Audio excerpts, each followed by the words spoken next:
이번 영상에서는 군에서 이제 징계 절차가 어떻게 진행이 되고 각 단계별로 무엇을 주의해야 할지에 대해서 핵심 위주로 말씀드려 볼까 합니다. 첫 번째 단계는 이제 징계 절차의 개시입니다. 군 간부들 같은 경우에는 이제 감찰을 거쳐서 징계 절차가 개시되는 경우가 많습니다. 이런 경우에는 이제 감찰 조사 때부터 적극적으로 잘 대처해야 경미한 사건인 경우에는 징계위원회까지 가지 않고 끝날 수가 있고, 징계위원회까지 가더라도 방어가 가능합니다. 성희롱 사건은 이제 성희롱 고충 심의위원회 준비를 제대로 잘 해야 억울하게 피해를 입는 일을 방지할 수가 있습니다. 두 번째 단계는 이제 징계 사건의 조사입니다. 징계 조사이든 이제 아까 말씀드린 감찰 조사나 형사 절차 조사이든 그때 작성된 진술서나 이제 진술 조서 등이 계속 남아서 이제 징계 기록을 구성을 하고 징계위원이 직접 그걸 본다고 생각하시면 됩니다. 따라서 이제 법무든 감찰이든 조사가 진행된다고 하면 처음부터 대비를 하고 조사에 임해야 할 것이고, 제출할 수 있는 유리한 자료들은 이제 초기부터 잘 수집을 해서 제출할 수 있도록 해야 됩니다. 세 번째 단계는 이제 징계 혐의 사실조사 결과 보고입니다. 조사 담당자가 징계 혐의 사실조사 결과 보고서, 줄여서 이제 사조결이라고 하는데, 이를 작성을 해서 이제 징계권자에게 보고를 하면서 징계 요구 또는 이제 불요구를 건의를 하게 되고, 징계권자가 요구로 해서 결재를 하게 되면 징계위원회로 이제 진행을 됩니다. 참고적으로 사안이 경미하고 여러 가지 참작할 점들이 있는 경우에는 혐의 사실이 이제 사실로 인정된다고 하더라도 징계 불력으로 하면서 경고장 수여로 끝내는 경우들이 있습니다. 따라서 이제 사실관계에 따라서 징계위원회까지 가지 않고 구두경고나 경고장 수여를 목표로 그렇게 잡아야 되는 경우들이 있습니다. 네 번째 단계는 이제 징계위원회 심의 및 의견입니다.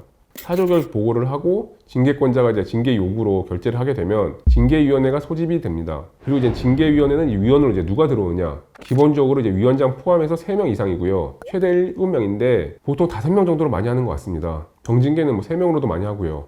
그리고 이제 징계 심의 대상자보다 상계급자나 최소한 선임인 사람이 위원으로 들어오게 되고요. 부사관이 이제 징계 심의 대상자인 경우에는 부사관 1명은 또 포함되고요. 징계위원회 경우에는 이제 직접 징계위원들을 대면을 해서 소명할 수 있는 기회거든요. 출석은 꼭 하세요. 불출석해도 징계위 심의 및 의견은 진행이 될 수가 있습니다. 불출석하겠다는 거는 어떤 결정을 하든 다 받아들이겠다 이렇게 보거든요. 그런데 이제 출석 통지를 받았는데 예정된 징계위원회에 참석하기 어려운 경우가 있을 수가 있겠죠. 이런 경우에는 이제 어쩔 수 없다면서 징계위원회에 불출석할 것이 아니고 적극적으로 기일 변경 신청을 해서라도 꼭 징계위원회에 출석을 하세요. 그리고 직접 위원들을 대면해서 충분히 소명을 하셔야 돼요. 마지막으로 5번째는 이제 징계권자의 조치입니다. 원결정 확인, 감경, 정지, 유예 이렇게 있고, 징계권자가 보기에 이제 징계위원회 의결이 너무 약하게 나왔다 이러면 이제 심사 청구를 할 수 있는데, 그러면 이제 징계위원회가 다시 열리게 되고요. 아무튼 이제 원결정 확인을 하는 경우가 대다수인데, 왜냐하면 이제 징계권자 입장에서도 징계위원회에서 의견을 한 거를 바꾸는 게 부담이 될 수가 있거든요. 그래서 대체로 존중을 하고요. 그런데 유예 조치를 하는 경우들이 있습니다. 유예 기간은 이제 6개월인데 6개월이 지나면 징계위원회 의결이 효력을 잃거든요. 다만 이제 유예는 모든 사건에서 다 가능한 건 아니고 근신, 견책이 이제 나왔을 경우여야 되고 일정한 사유가 있어야 됩니다. 징계권자 조치 이후에는 당사자에게 징계 처분서가 수여가 되고 징계 명령이 발령되고 징계 처분이 집행되는 절차로 진행됩니다.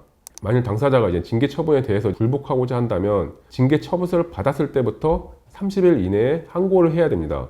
그러면 이제 항고 절차가 진행이 되고 항고 결과에 대해서도 이제 불복을 하려면 행정소송을 제기해야 되고요.